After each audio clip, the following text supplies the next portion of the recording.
My next patron question is from Tanner, who would like to know my thoughts on something that tends to happen online. A fairly recent issue I've been noticing has been review bombing. It was particularly noticed when Paul Feig's Ghostbusters came out. I personally have a problem with it for many reasons, especially considering it happens in bad faith. It's a huge concern and has not been talked about, especially since it can lead to worse situations, like what Kelly Marie Tran dealt with when she first played Rose in The Last Jedi. What are your thoughts on this serious topic? I definitely think review bombing is a serious issue, with people heavily downvoting a movie on platforms like IMDb or Letterboxd just because of some personal slight against it, rather than whether they watched the movie and did not like it.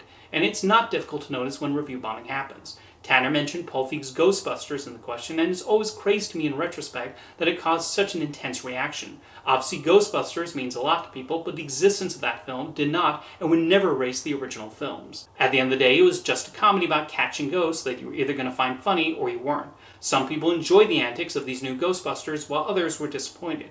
And then you have people who probably did not bother to watch it, but still treat it like an affront against humanity. For the record, I'm not including James Rolfe in that group, despite his public declaration that he was not planning on seeing the film. He explained quite calmly in his video about the topic that he was more interested in seeing a direct sequel to the original films rather than a complete reboot. I doubt after making that video he then wasted his time by going to every film platform and giving it the lowest possible score. In fact, he revealed on a podcast less than a year after the movie's release that he did end up seeing the 2016 Ghostbusters movie and found it okay, but nothing more than your typical average blockbuster. I'll put a link to that podcast in the description, with Rolfe mentioning his thoughts on the movie at around the 40-minute mark. Meanwhile, he would eventually get his wish when Ghostbusters Afterlife was released, which was a direct sequel to the earlier films. This is a case where the grievances from one part of a fanbase leads to review bombing, but it's probably even more common to happen for political reasons. Some years ago, an historical drama titled The Promise was subject to review bombing, mainly on IMDb. You might ask why. The reason is that it was about the Armenian genocide, which is a controversial subject in Turkey. Just after the film premiered at the Toronto International Film Festival, there was an orchestrated online campaign to downvote the score on IMDb, with several tens of thousands of accounts created just to give it a 1. In response, others created accounts to give it a 10. Keep in mind, this was when the film had only played at TIFF, and the number of votes far exceeded the number of people who would have logically seen the movie at the festival.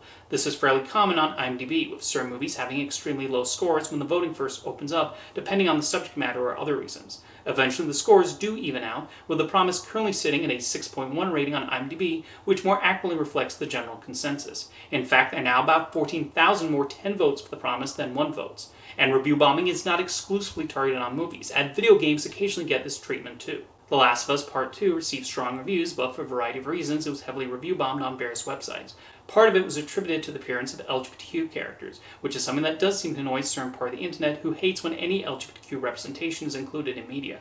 The issue of review bombing comes down to a lot of people thinking in extremes, and all it takes is one thing to set some people off, and go to every platform imaginable to get the ratings down. Sometimes it can be done for the pettiest of reasons. For a while, The Godfather was number 1 on IMDb's top 250 list. When The Dark Knight was released, it received a bunch of 10 votes, enough for it to take that position. The Godfather fans then protested this by giving The Dark Knight a lot of 1s, which led to those fans doing the same to The Godfather. What happened in the end? Well, while those two were duking it out, The Shawshank Redemption sneaked past and grabbed the number 1 spot, and it's been there ever since. Shawshank is a wonderful movie, so it's certainly deserving, but that whole situation really highlights how silly review bombing is. Although, as Tanner mentioned in his question, people's desire to just group together to hate on something and someone out of some petty or bigoted reason does have a serious effect on the artists involved in a project. Just review and rate a movie or show honestly rather than become part of a mob only interested in tearing down without giving something a fair shake. Thanks for your question, Tanner.